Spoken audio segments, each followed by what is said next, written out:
भारत सरकार ने व्हाट्सएप को लेकर एक नया कानून बना दिया है।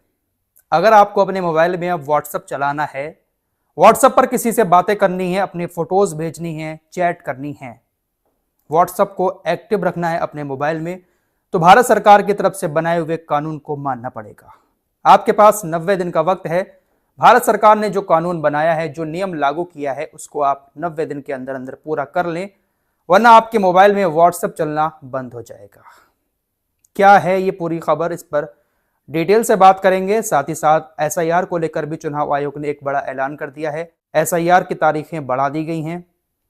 इसके अलावा उत्तर प्रदेश के अंदर जो प्राइवेट स्कूल हैं, उन स्कूलों के अंदर जो टीचर पढ़ा रहे हैं, उनको लेकर भी सरकार ने एक बहुत बड़ा फैसला लिया है। हो सकता है कि बहुत सारे टीचर्स की जॉब भी चली जाए।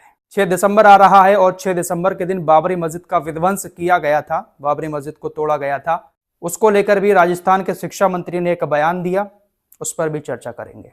अब आप लोग सोचते होंगे फराज भाई आप मिडिल ईस्ट की कोई खबरें नहीं दे रहे हैं, मिडिल ईस्ट में क्या चल रहा है, गाजा के अंदर क्या चल रहा है। देखिए, गाजा के अंदर इस वक्त सीज फायर है, कोई ज़्यादा बड़ी खबरें वहाँ से नहीं आ रही हैं जो बताने लायक हों, इसलिए मैं आपको मिडिल ईस्ट की खबरें नहीं बता रहा हूँ। गाजा के अंदर हमेशा से, दशकों से जैसा चलता आया था वैसा ही अभी भी चल रहा है। छुटपुट झड़पें अभी भी होती रहती हैं। इजराइल की सेना का जब मन चाहता है कहीं पर भी हमला कर देती है, लेकिन फिलहाल सीज फायर जो ऑफिशियली लागू था वो लागू है। फिलहाल लेबनान के बॉर्डर पर थोड़ा सा इजराइल की सेना और हिजबुल्लाह के लड़ाकों के बीच झड़पें चल रही हैं। कई सारे हिजबुल्लाह के लड़ाकों को इजराइल मार चुका है। इसके अलावा ज़्यादा बड़ी खबरें मिडिल ईस्ट से नहीं आ रही हैं, इसलिए मैं अपने देश की कुछ ज़रूरी खबरें हैं वो आपको बता रहा हूँ। व्हाट्सएप आज एक ऐसी ज़रूरत है हम सभी की, किसी को कुछ भी भेजना होता है फ़ौरन व्हाट्सएप पर उसको भेज देता है। चैटिंग करने के लिए भी आजकल ज़्यादातर लोग व्हाट्सएप का इस्तेमाल ही कर रहे हैं। अब देखिए होता क्या है, हम आप में से बहुत सारे लोग ऐसे होंगे जिनका सिम किसी दूसरे फ़ोन में पड़ा होगा और उसी नंबर का व्हाट्सएप हमारे इस मोबाइल में चल रहा होगा। हमारा सिम इस मोबाइल में पड़ा हुआ है, हम दूसरे मोबाइल में इसी नंबर का व्हाट्सएप चलाना चाहते हैं तो आराम से दूसरे मोबाइल में इस नंबर का व्हाट्सएप चला सकते हैं। वेरिफिकेशन के लिए हमारे इस मोबाइल पर ओटीपी आएगा, दूसरे मोबाइल में वो ओटीपी डाल देंगे और हमारा व्हाट्सएप जो है उस नंबर का दूसरे मोबाइल में चलना शुरू हो जाएगा। सीधी बात यह है कि अगर हमारे मोबाइल में वो सिम पड़ा हुआ नहीं भी है, लेकिन ओटीपी से वेरीफाई करके उसी नंबर का व्हाट्सएप हम अपने दूसरे मोबाइल में चला सकते हैं। अभी तक ऐसा हो रहा था, लेकिन भारत सरकार ने अब इस नियम को बदल दिया है। भारत सरकार की तरफ से एक नियम लागू किया गया है जिसके मुताबिक अगर अब आपको व्हाट्सएप चलाना है किसी भी नंबर से, तो आपका वो नंबर उसी मोबाइल में पड़ा होना चाहिए। आपका व्हाट्सएप जिस नंबर से बना हुआ है, अगर वो नंबर आपके उसी मोबाइल में नहीं पड़ा है जिस मोबाइल में आपका व्हाट्सएप बना है, तो आपका व्हाट्सएप चलना बंद हो जाएगा। जैसे मेरा जो मोबाइल नंबर है, मेरे सिम इस मोबाइल में पड़ी है, तो इसी नंबर का व्हाट्सएप मैं इसी मोबाइल में चला सकता हूं। दूसरे मोबाइल में इस मोबाइल पर ओटीपी लेकर व्हाट्सएप अब नहीं खुलेगा। यानी आपने इस मोबाइल से सिम निकाली, इधर आपका व्हाट्सएप लॉग आउट हो गया। अभी तक ऐसा होता है कि एक बार अगर ओटीपी लेकर व्हाट्सएप को लॉग इन कर लिया तो वो चलता रहता है। हम सिम निकाल कर किसी दूसरे फोन में भी डाल दें, सिम पड़ी हो ना पड़ी हो, हम वाईफाई से व्हाट्सएप चलाते रहते हैं। लेकिन अब ऐसा नहीं होगा, जब सिम पड़ी होगी फोन में तभी आपका व्हाट्सएप चलेगा उस नंबर का, वरना व्हाट्सएप नहीं चलेगा। साथ ही साथ जो हम लैपटॉप में व्हाट्सएप खोलते हैं उसमें भी हर 6 घंटे के बाद व्हाट्सएप अपने आप लॉग आउट हो जाएगा। अभी तक ऐसा होता है कि हम अपने कंप्यूटर में, लैपटॉप में व्हाट्सएप खोलते हैं, लॉगिन करने के लिए एक ओटीपी जाता है हमारे मोबाइल नंबर पर और हम उसको लॉगिन करके आराम से हमेशा उसको चलाते रहते हैं, वो हमेशा लॉगिन रहता है। लेकिन अब हर 6 घंटे के अंदर हमारे कंप्यूटर में हमारा जो व्हाट्सएप होगा वो लॉग आउट हो जाया करेगा। दोबारा से खोलने के लिए आपको फिर से ओटीपी लेकर वेरीफाई करके लॉगिन करना पड़ेगा। सरकार इस नियम को फरवरी 2026 में लागू करेगी और ये सिर्फ व्हाट्सएप के लिए नहीं है, बल्कि जितने भी मैसेजिंग एप्लीकेशन हैं, जैसे टेलीग्राम हुआ या जो भी एप्लीकेशन हैं, उन सभी पर यह नियम लागू होगा।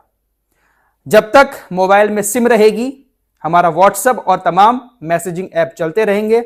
हम सिम निकालेंगे, इधर हमारा व्हाट्सएप या जो भी ऐप्स हैं वो लॉग आउट हो जाएंगे। सरकार का कहना है कि यह नियम इसलिए लागू किया जा रहा है क्योंकि बहुत सारे लोग धोखाधड़ी का शिकार हो रहे हैं। जो साइबर फ्रॉड कर रहे हैं वो भारत का नंबर विदेशों में ले जाकर चलाते हैं। वेरीफाई इन्होंने एक बार कर लिया व्हाट्सएप भारत में, भारत के नंबर से, उसके बाद विदेशों में जाकर वहां से स्कैम कर रहे हैं। किसी भी नए नंबर से व्हाट्सएप किसी भी मोबाइल में खोल लेते हैं और वो सिम कहीं और होती है, व्हाट्सएप कहीं और से चल रहा होता है। इससे साइबर फ्रॉड बहुत ज्यादा बढ़ रहा है। इसी पर रोक लगाने के लिए सरकार ने इस नियम को लागू किया है।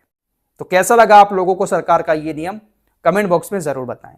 एसआईआर की बात कर लेते हैं। चुनाव आयोग ने एसआईआर की तारीख को बढ़ा दिया है।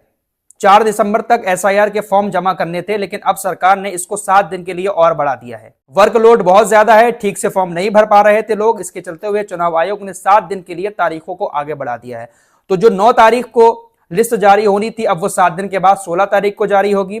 जो फॉर्म जमा करने की तारीख 4 दिसंबर थी, अब 4 दिसंबर से हटकर 11 दिसंबर कर दी गई है। अब बात कर लेते हैं उत्तर प्रदेश के प्राइवेट स्कूलों की। दोस्तों, हमारे यहां पर बहुत सारे स्कूल चल रहे हैं। उत्तर प्रदेश सरकार का ऐसा मानना है कि स्कूलों में जो टीचर पढ़ा रहे हैं उनके पास वो डिग्री नहीं है जिस डिग्री के तहत एक शख्स, एक टीचर स्कूल में पढ़ा सकता है। उत्तर प्रदेश सरकार का ऐसा मानना है कि बिना योग्यता वाले टीचर धड़ल्ले के साथ उत्तर प्रदेश के प्राइवेट स्कूलों में पढ़ाए जा रहे हैं और उनको स्कूल वाले इसलिए रखते हैं क्योंकि उनको सैलरी कम दी जाती है। बच्चों से फीस मोटी ले रहे हैं, लेकिन बिना योग्यता वाले टीचर धड़ल्ले के साथ प्राइवेट स्कूलों में पढ़ा रहे हैं। सरकार का मानना है कि प्राइवेट स्कूलों में धड़ल्ले के साथ बहुत सारे टीचर ऐसे हैं जिन्होंने ना तो बीएड किया है, ना ही उन्होंने डीएलएड किया है, ना ही टीईटी एग्जाम पास किया है, ना ही सीटीईटी एग्जाम पास किया है, लेकिन इसके बावजूद भी वो प्राइवेट स्कूलों में पढ़ा रहे हैं। सरकार ने कहा कि बीए एमए करके बड़े बड़े टीचर बड़े बड़े स्कूलों में पढ़ा रहे हैं, इन सब की जांच होगी। जो योग्य टीचर होगा वही पढ़ाएगा प्राइवेट स्कूलों में। यानी बीए एमए वाले जो टीचर पढ़ा रहे हैं शायद उनको अब पढ़ाने का मौका ना मिले। सरकार जांच करेगी प्राइवेट स्कूलों की। अगर बीएड की डिग्री होगी, डीएलएड की डिग्री होगी, टीईटी किए हुए होगा टीचर या सीटीईटी किए हुए होगा, तभी वो पढ़ा सकता है प्राइवेट स्कूलों में, वरना सरकार पढ़ाने नहीं देगी। सरकार का कहना है कि हर हाल में विद्यार्थियों को अच्छी शिक्षा मिले, इसके लिए यह कदम उठाया जा रहा है। सरकार का कहना है कि बच्चों से तो मोटी फीस लेते हैं स्कूल वाले, लेकिन टीचरों को कम पैसे में हायर करके, क्योंकि उनके पास डिग्री नहीं होती है, वो कम पैसे में हायर करके उनको अपने स्कूल में रख देते हैं और वो ठीक से बच्चों को नहीं पढ़ा पा रहे हैं। अब सरकार इसकी जांच करेगी। देखते हैं भाई कितने लोगों की छटनी होती है। बहुत सारे लोग हैं भाई, बहुत सारा तो इंटर करके भी पढ़ा रहे हैं टीचर। देखते हैं भाई क्या होता है। खबर राजस्थान से आ रही है। राजस्थान के शिक्षा मंत्री ने एक बयान दिया था कि आने वाला जो 6 दिसंबर है, इस 6 दिसंबर को राजस्थान के सभी स्कूलों में शौर्य दिवस मनाया जाए। 6 दिसंबर को बाबरी मस्जिद का विध्वंस किया था, तो उसको शौर्य दिवस यानी गर्व करने वाले दिन के रूप में मनाने का ऐलान किया गया और कहा गया कि सभी स्कूलों में 6 दिसंबर को प्रोग्राम किया जाए। राम मंदिर के झंडे लगाए जाएं, बैनर लगाए जाएं, राम जन्मभूमि आंदोलन और दूसरी वीर घटनाओं की प्रदर्शनियां लगाई जाएं, सुबह सुबह सूर्य नमस्कार कराया जाए स्कूल में। 6 दिसंबर को शौर्य दिवस के रूप में हर स्कूल में एक कार्यक्रम हो। यह बयान दिया गया राजस्थान के शिक्षा मंत्री की तरफ से, लेकिन कुछ ही घंटे के बाद उन्होंने अपने बयान को बदल दिया। रविवार की सुबह 9:15 पर उन्होंने कहा, राज्य के सभी स्कूलों में इस वक्त एग्जाम चल रहे हैं। 5 और 6 दिसंबर से ये शुरू हो रहे हैं, इसलिए सभी स्कूलों में इस प्रोग्राम को कराना नामुमकिन है, इसलिए यह शौर्य दिवस समारोह स्थगित किया जाता है। फिलहाल अब 6 दिसंबर को किसी तरह का कोई शौर्य दिवस नहीं मनाया जाएगा, लेकिन शिक्षा मंत्री ने ऐलान कर दिया था कि 6 दिसंबर को बाबरी मस्जिद जो विध्वंस हुआ है, शौर्य दिवस के रूप में बच्चों को बताया जाए, देशभक्ति सिखाई जाए, धर्म के नाम पर बहुत सारी चीजें बताई जाएं। तो इस तरह का ऐलान उन्होंने सभी स्कूलों के लिए किया था, प्राइवेट और सरकारी। फिलहाल ये सब चल रहा है हमारे देश के अंदर। इस रिपोर्ट में इतना ही। कुछ और खबरों के साथ फिर हाजिर होऊंगा।